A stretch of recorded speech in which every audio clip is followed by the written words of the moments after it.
साल 2026 सुनने में तो ये सिर्फ एक और साल लगता है ना? लेकिन शायद ये इंसानी इतिहास की सबसे खतरनाक गर्मियों का साल होने वाला है। और ये समझने के लिए कि भविष्य में क्या होने वाला है, हमें पहले इतिहास में झांकना होगा। जरा सोचिए, क्या हो अगर इतिहास की सबसे जानलेवा मौसम की घटना फिर से दस्तक देने वाली हो? देखिए, ये कोई काल्पनिक सवाल नहीं है, बल्कि एक हकीकत है जो आज से लगभग 140 साल पहले घट चुकी है।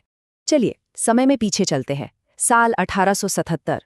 उस वक्त ब्रिटिश इंडिया की मद्रास प्रेसिडेंसी में करीब 2 करोड़ लोग भूख से मारे गए थे। और मजेदार बात यह है कि ठीक उसी समय चीन में 2 से 3 करोड़, ब्राजील में 20 लाख और अफ्रीका के कई हिस्सों में लाखों लोग अकाल का शिकार हो रहे थे। अब ये सब अलग अलग घटनाएं नहीं थीं, ये सब एक ही चीज से जुड़ी थीं, एक सुपर एल नीनो। ठीक है, तो अब सवाल ये उठता है कि आखिर ये एल नीनो है क्या जो इतनी बड़ी तबाही ला सकता है? चलिए, इसके पीछे के विज्ञान को जरा समझते हैं। देखिए, बहुत ही आसान शब्दों में कहें तो एल नीनो एक कुदरती क्लाइमेट पैटर्न है। इसमें होता क्या है कि प्रशांत महासागर यानी पैसिफिक ओशन के पूर्वी और मध्य हिस्से में समुद्र की सतह का पानी असामान्य रूप से गर्म हो जाता है। अच्छा, ये स्लाइड इसे बहुत अच्छे से समझाती है।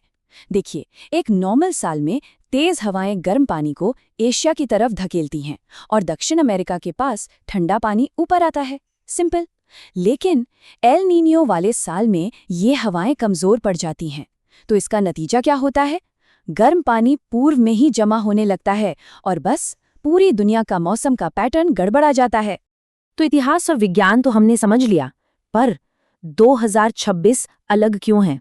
ऐसा क्या है इस बार कि एक्सपर्ट्स इसे लेकर इतने परेशान हैं? यूरोप का जो सबसे बड़ा वेदर फोरकास्टिंग सेंटर है, ECMW, उसके मॉडल्स कह रहे हैं कि पिछले 140 सालों का सबसे बड़ा एल नीनियो आ रहा है। जी हाँ, कुछ एक्सपर्ट्स तो इसे मेगा एल नीनियो तक कह रहे हैं। और यहीं से असली कहानी शुरू होती है। हमें ये समझना होगा कि हम जीरो से शुरू नहीं कर रहे हैं। क्लाइमेट चेंज की वजह से हमारी धरती पहले से ही प्री इंडस्ट्रियल दौर के मुकाबले 1.4 डिग्री सेल्सियस ज़्यादा गर्म हो चुकी है। मतलब ये हमारा नया नॉर्मल है, हमारी नई बेसलाइन। अब इस पहले से गर्म हो चुकी दुनिया के ऊपर एक ताकतवर एल नीनियो अपनी तरफ से लगभग 1.5 डिग्री सेल्सियस और जोड़ेगा। और जब हम इन दोनों को मिलाते हैं तो हमें मिलता है 2.9 डिग्री सेल्सियस। इतनी बड़ी तापमान की गड़बड़ी, मतलब टेम्परेचर अनोमली, इंसानी इतिहास में पहले कभी नहीं देखी गई है। इसको ऐसे समझिए, कल्पना कीजिए कि एक कमरा क्लाइमेट चेंज की वजह से पहले से ही 40 डिग्री पर गर्म है और फिर कोई अंदर आकर एक एक्स्ट्रा हीटर भी चालू कर दे। बस यही है क्लाइमेट चेंज और सुपर एल नीनियो का खतरनाक कॉम्बिनेशन। तो अब बात करते हैं भारत की। इस ग्लोबल घटना का भारत पर क्या और कैसा असर पड़ेगा, इसे हम 4 लेयर्स यानी 4 परतों में समझ सकते हैं। पहली परत कमजोर मॉनसून, मतलब बारिश की भारी कमी। दूसरी, कृषि संकट, क्योंकि हमारी 51% खेती आज भी मॉनसून पर ही निर्भर है। तीसरी, भयानक हीट वेव्स, जो शायद 2024 के रिकॉर्ड भी तोड़ देंगी। और चौथी परत, घर के बजट पर सीधा असर। चलिए, इस चौथी परत को और करीब से देखते हैं। डेटा हमें बताता है कि एक औसत एल नीनियो वाले साल में खाने पीने की चीज़ों के दाम 5% तक बढ़ जाते हैं।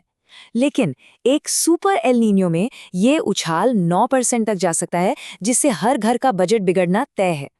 पर कहानी सिर्फ सूखे और महंगाई की नहीं है। एक छिपा हुआ संकट भी है, जिसके आंकड़े अक्सर हमारी नज़रों से छिप जाते हैं।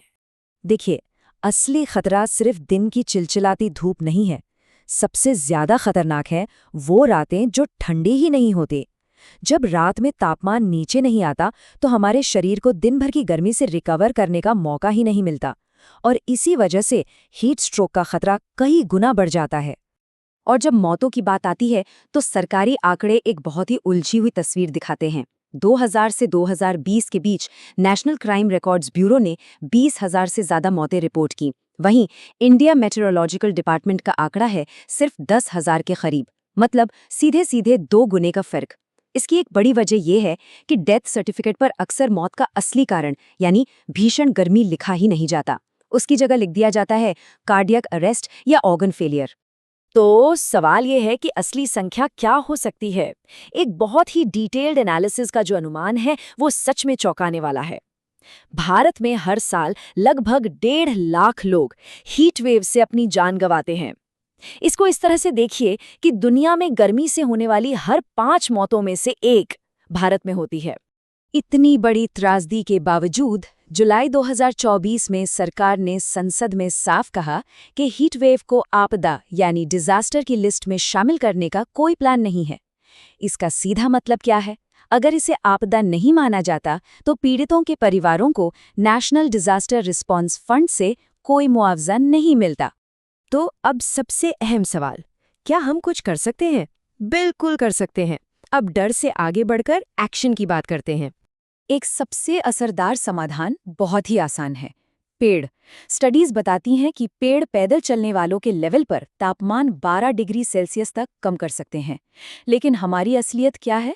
हम पेड़ लगाने से कहीं ज्यादा तेजी से उन्हें काट रहे हैं।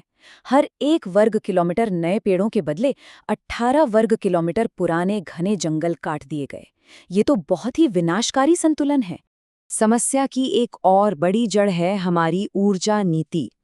आज भी हमारी 70% बिजली कोयले से बनती है, जो सीधे सीधे क्लाइमेट चेंज को बढ़ावा देता है। ये सिर्फ एक आंकड़ा नहीं, बल्कि एक नीतिगत फैसला है जिसे बदलने की सख्त जरूरत है। हमें रिन्यूएबल एनर्जी की तरफ तेजी से बढ़ना ही होगा। तो जब नीतियां बदलने में वक्त लगता है, हम और आप क्या कर सकते हैं?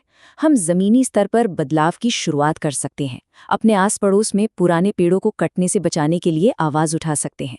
खुद को हाइड्रेटेड रख सकते हैं और साथ में ORS रख सकते हैं। बाहर काम करने वालों जैसे सिक्योरिटी गार्ड या डिलीवरी वर्कर्स को पानी पिलाकर एक छोटी सी मदद कर सकते हैं। और व्यक्तिगत स्तर पर अपने घरों पर सोलार पैनल लगाने के बारे में सोच सकते हैं, जो अब पहले से कहीं ज्यादा आसान और किफ़ायती हैं। ये छोटे छोटे कदम ही बड़े बदलाव की नींव रखते हैं। हमारी आने वाली गर्मियों की कहानी आज लिखी जा रही है। सवाल ये है कि इस कहानी में हम सब अपनी क्या भूमिका निभाएंगे।